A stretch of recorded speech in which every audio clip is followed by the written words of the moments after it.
안녕하세요. 유창길 원장입니다. 코로나에 걸린 이후에 후유증으로 이 기침, 가래, 흉통을 호소하신 경우가 굉장히 많습니다.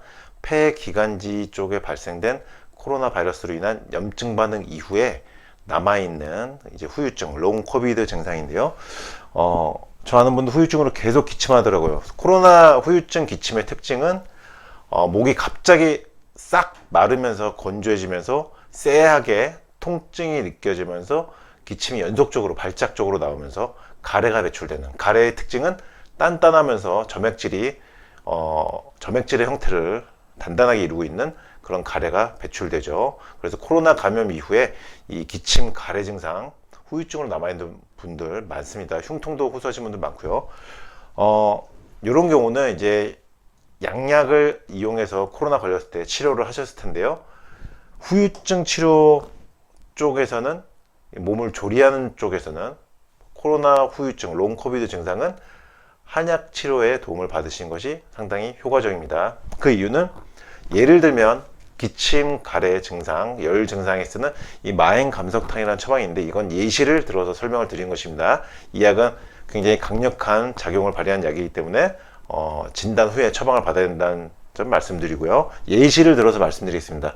마행감석탕 같은 기침, 가래, 열, 고열 증상에 쓰는 처방은 인터루킨 6나 TNF 알파나 인터루킨 8 등을 포함한 인플루엔자 바이러스 유발 세포에 의해서 생성된 사이토카인 그리고 캐모마인의 발현을 유의미하게 억제할 수 있다는 것이 연구로 밝혀진 바 있습니다. 그러니까 이 마행감석탕이라는 처방을 예를 들어서 이런 설명을 드렸는데요. 작용을 연구에서 밝혀진 내용이고요.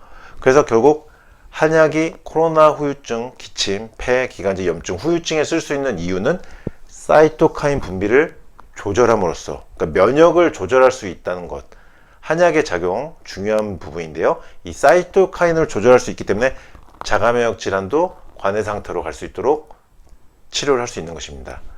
신체 면역 기능을 개선하고, 이거는 조절한다는 의미고요.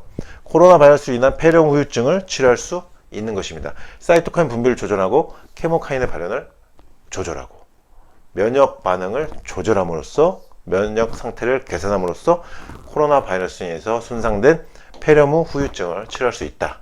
코로나 롱 코비드 증상, 기관지 폐 쪽 증상, 기침, 가래, 건조감, 단단한 가래, 목의 통증, 싸한 통증, 이런 게 계속 지속되는 분들은 한약 치료를 가까운 한의원에서 해보시면 도움이 되실 것이라 생각합니다. 유창길 원장이었습니다.